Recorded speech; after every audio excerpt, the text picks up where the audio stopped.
Look around any modern city, and the sheer density of information processing is staggering. It raises a deeply unsettling question. What if the physical, concrete, and steel you interact with every day are actually rendering in real time? This graphic illustrates the core tension of the simulation hypothesis. Prominent thinkers like Nick Bostrom and David Chalmers suggest our entire universe might be a highly complex computer simulation running on a server in some higher base reality. Discovering that life is artificial creates a psychological crisis called digital nihilism, the belief that a simulated existence is void of meaning. To navigate this very modern crisis, we actually need to look backward to the 19th century philosopher Friedrich Nietzsche. As this table shows, Nietzsche spent his life critiquing what he called Hinterwelten, or backworlds. Notice how the modern idea of a base reality structurally mirrors the Christian heaven or Plato's realm of forms. They all rely on the claim that an unseen higher reality is genuine, while our physical, lived experience is merely a shadow. Nietzsche saw this exact division as a destructive delusion that devalues the only world we can actually touch. By applying his logic, we can override the despair of simulation theory and reclaim the weight of our own existence. Let's consider the entity running this hypothetical simulation. We naturally default to thinking of them as an omnipotent creator. This pixelated recreation of the Sistine Chapel points to the problem. In a simulated universe, the programmer occupies the exact role of God. Yet this creator could be a future historian running an ancestor simulation, or an alien teenager playing a video game. Because this programmer does not intervene and treats us merely as data points in a moral void, Nietzsche's famous declaration that God is dead applies perfectly. The creator is functionally irrelevant to our daily lives. Without a caring architect, you cannot sit back and wait for an interdimensional coder to program a purpose into your life. You are entirely responsible for generating your own meaning. The evaluation then shifts from the creator down to the very hardware, the physical foundation of our consciousness itself. This split screen captures the concept of substrate independence. It's the idea that consciousness is essentially complex information processing.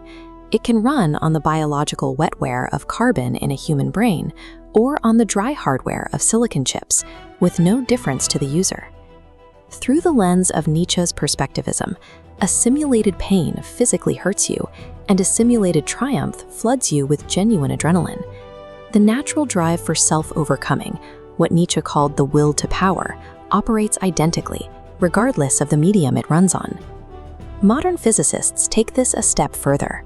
As this diagram shows, scientists are actively searching for physical rounding errors within our universe, testing if space and time are built out of quantized digital pixels due to limited processing power. But even if a laboratory proves tomorrow that the universe is built out of code rather than biological matter, it changes nothing about your immediate reality. Your lived experience remains absolute and undeniable. Now consider the code itself. Computer algorithms operate on strict logic, firm memory limits, and infinite repeating cycles. This flowchart models a terrifying technological question. What happens when the simulation reaches the end of its run?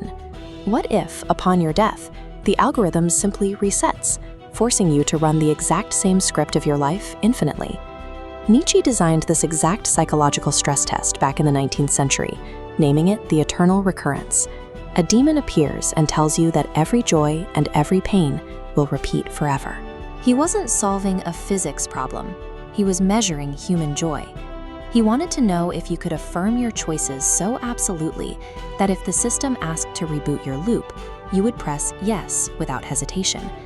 If we accept the possibility that we are living inside a simulation, we have to decide exactly how to navigate it.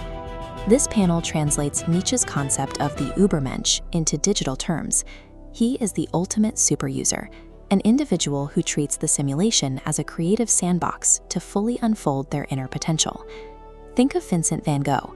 Completely independent of societal validation, he generated new visual realities and forced them into the world's code through sheer creative will. This command prompt represents Nietzsche's final directive, Amor Fati, or a love of fate. It demands absolute life affirmation. You do not use the simulated nature of reality as an excuse for passivity or escapism. Discovering that your world might be artificial is not a reason to resign. It liberates you.